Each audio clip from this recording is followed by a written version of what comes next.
নমস্কার বন্ধুরা, আমার প্রিয় হেসেলে সবাইকে স্বাগত। আমি আজকের বানাবো খিচুড়ি।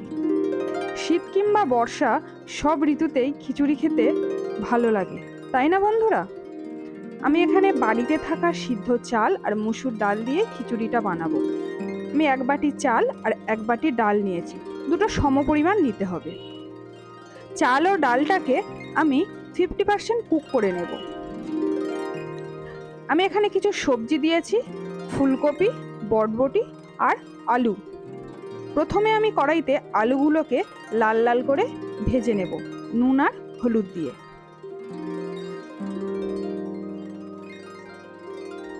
এরপর বরবটিগুলোকে ভেজে নেব।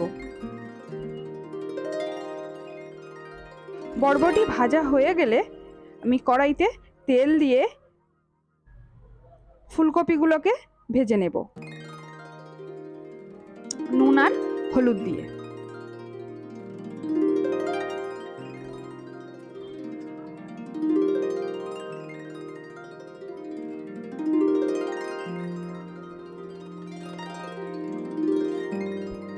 ফুলকপি ভাজার পর আমি সয়াবিন দেব কিছু, সয়াবিনগুলোকেও ভেজে নেব।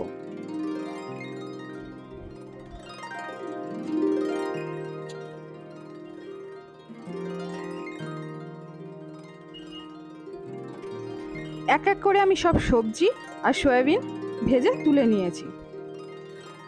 এরপর আমি খিচুড়ির মশলাটা বানাবো। কড়াইতে তেল দিয়ে তার উপর জিরে, তেজপাতা, দারচিনি, একটা শুকনো লঙ্কা, একটা এলাচ দিয়ে প্রথমে আমি ভালো করে কড়াইতে তেলের উপর নেড়ে নেব। তার উপর পেঁয়াজগুলোকে দিয়ে দেব।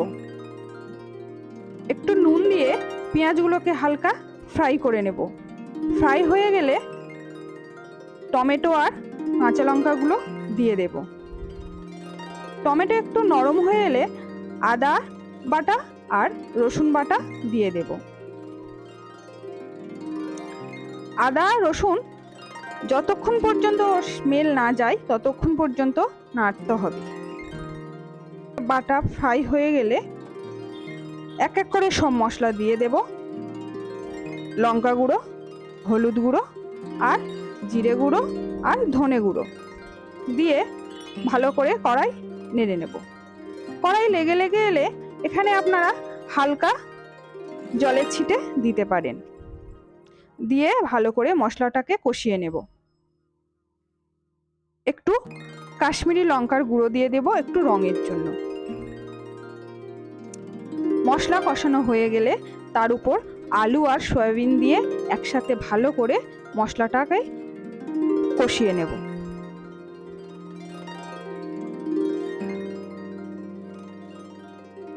ফিফটি % কুক করে রাখা সেই চাল আর ডালের মধ্যে আলু আর সয়াবিন আর মশলাটা দিয়ে ভালো করে নাড়িয়ে দেব।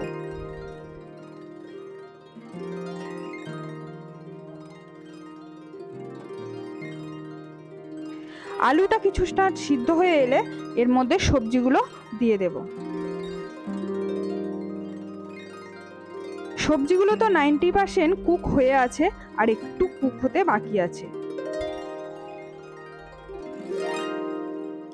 পরিমাণ মতো নুন দিয়ে দেব।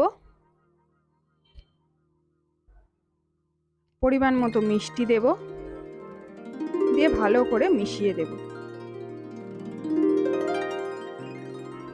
সবশেষে একটু গরম মশলা গুঁড়ো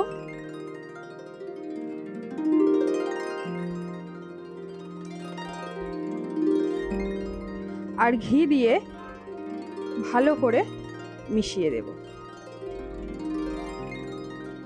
ব্যাস, আর কি, এই তো খিচুড়ি রান্না কমপ্লিট। এবারে গরম গরম খিচুড়ি পরিবেশন করুন আর বাড়িতে রান্না করে বলবেন কেমন খেতে। মসুর ডাল দিয়ে খিচুড়ির এই রেসিপিটা।